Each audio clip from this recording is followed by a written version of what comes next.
Seluruh insan aparatur sipil negara atau ASN, TNI maupun Polri dan pensiunan mendapatkan kabar bahagia. Pemerintah memastikan akan memberikan insentif tambahan.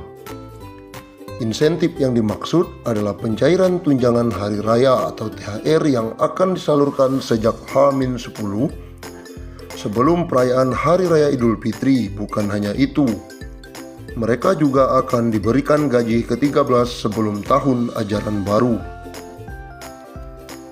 Menteri Keuangan Sri Mulyani Indrawati dalam konferensi pers secara virtual memastikan pemerintah telah menyiapkan alokasi anggaran.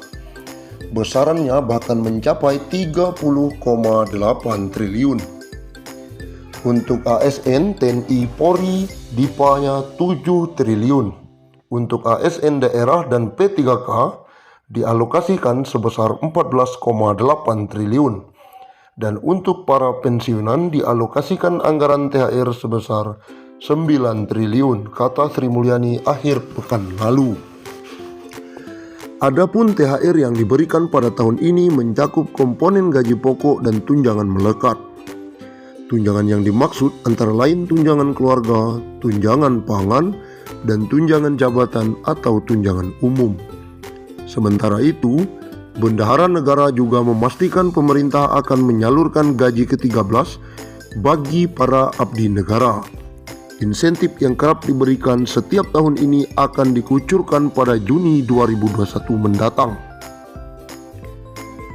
Pemerintah akan memberikan gaji ke-13 yang pelaksanaannya akan dilaksanakan pada Juni 2021. Ex-Direktur Pelaksana Bank Dunia itu mengatakan, besaran gaji ke-13 yang diterima ASN, TNI maupun Polri serta pensiunan mencakup komponen gaji pokok dan tunjangan melekat, yakni tunjangan keluarga, tunjangan jabatan atau tunjangan umum, dan tunjangan kinerja. Dengan ini kita harapkan ASN, TNI, Polri, dan pensiunan tetap fokus menjalankan tugas secara penuh, dedikasi, dan tetap merawat dan menjaga Indonesia. Berikut besaran THR dan gaji 13 tahun 2021 kepada pimpinan, anggota, dan pegawai non-pegawai aparatur sipil negara berdasarkan Peraturan Menteri Keuangan Nomor 42-PMK.05-21. Pimpinan dan anggota lembaga non-struktural, ketua atau kepala atau dengan sebutan lain Rp9.592.000, wakil ketua atau wakil kepala atau dengan sebutan lain Rp8.793.000, sekretaris atau dengan sebutan lain Rp7.993.000, anggota Rp7.993.000, pejabat eselon 1 atau pejabat tinggi utama atau pejabat pimpinan tinggi madya Rp9.592.000, eselon 2 atau pejabat pimpinan tinggi pratama Rp7.342.000, eselon 3 atau pejabat administrator Rp5.352.000, eselon 4 atau pejabat pengawas Rp5.242.000. PNS atau ASN dengan jenjang pendidikan. Pertama, pendidikan SD SMP sederajat, masa kerja sampai dengan 10 tahun Rp2.235.000, masa kerja di atas 10 sampai 20 tahun Rp2.569.000, masa kerja di atas 20 tahun Rp2.971.000. Yang kedua, pendidikan SMA atau D1 sederajat, masa kerja sampai dengan 10 tahun Rp2.734.000, masa kerja di atas 10 sampai 20 tahun Rp3.154.000, masa kerja di atas 20 tahun Rp3.738.000. Pendidikan D3 sederajat, masa kerja 10 tahun Rp2.963.000. Masa kerja di atas 10 sampai 20 tahun Rp3.411.000. Masa kerja di atas 20 tahun Rp4.046.000. Yang keempat, pendidikan S1 atau D4 sederajat. Masa kerja sampai dengan 10 tahun Rp3.489.000.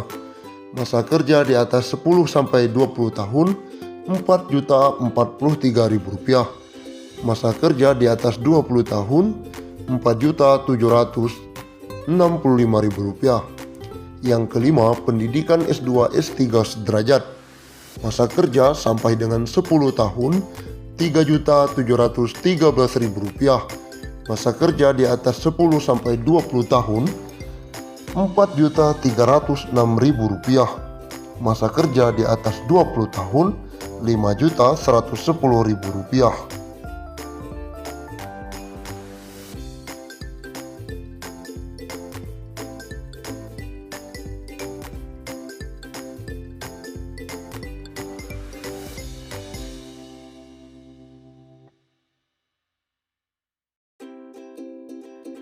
Gaji ke-13 pensiunan 2021 cair pada bulan Juni 2021 tanpa tunjangan kinerja atau TUKIN. Hal itu sebagaimana diungkapkan Menteri Keuangan atau Menq RI Sri Mulyani. Pemerintah akan memberikan gaji ke-13 yang pelaksanaannya akan dilaksanakan pada Juni 2021, ujar Sri Mulyani. Keputusan ini dalam PMK nomor 42/PMK.05/2021 tentang petunjuk teknis pelaksanaan THR dan gaji ke-13. Berdasarkan PMK itu, selain gaji ke-13, mereka juga akan mendapatkan THR. Namun untuk THR ini belum ada penjelasan lebih lanjut dan detail dari pihak pemerintah. Adapun ASN yang berhak mendapatkan THR dan gaji ke-13 antara lain PNS dan CPNS, P3K, prajurit TNI, anggota Polri, dan pejabat negara. Sri Mulyani menyampaikan, seperti halnya tahun lalu, gaji ke-13 tahun ini juga tidak akan disertai dengan tunjangan kinerja. Meski begitu, Sri Mulyani berharap penghapusan komponen tunjangan kinerja ini tidak mempengaruhi fokus PNS, TNI, dan Polri dalam melaksanakan tugas dan menjaga Indonesia. Lantas, berapa besaran tunjangan kinerja yang tak dimasukkan dalam gaji ke-13? Berdasarkan Peraturan Kepala Badan Kepegawaian